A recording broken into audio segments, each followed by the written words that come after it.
Russian President Vladimir Putin says he came to an understanding with President Trump over ending the war in Ukraine, but Putin didn't say if he would agree to peace talks with Ukraine's President Zelenskyy, after President Trump floated today as a deadline for Putin to respond.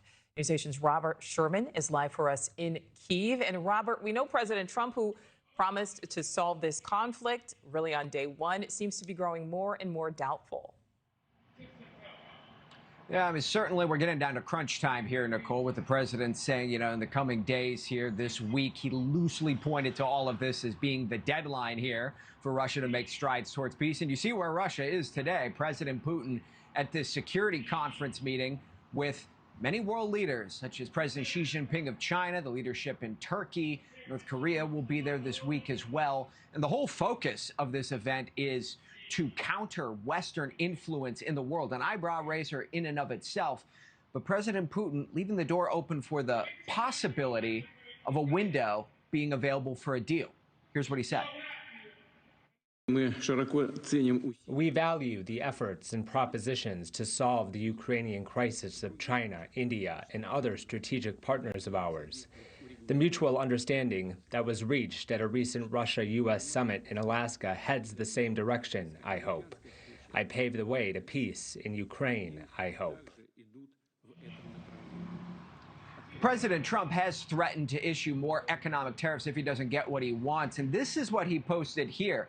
India buys most of its oil and military products from Russia, very little from the U.S. They've now offered to cut their tariffs to nothing, but it's getting late. They should have done so years ago. The president already making good on a promise just a few weeks ago in order to up tariffs on India as a secondary measure for the amount of Russian oil that they purchase here, with the White House saying they still remain confident that in the end, there is a possibility for peace here in Ukraine.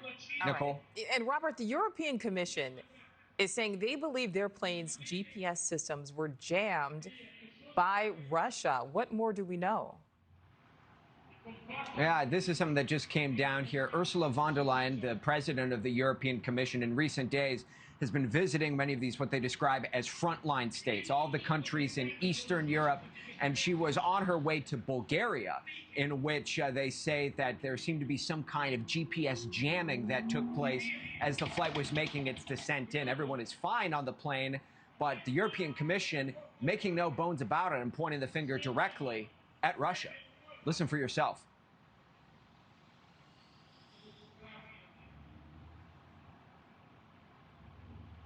Seems as though that we don't have that soundbite there, but that was from the European Commission saying that they believe that Russia is entirely responsible for all of this and they will continue to put their support behind Ukraine.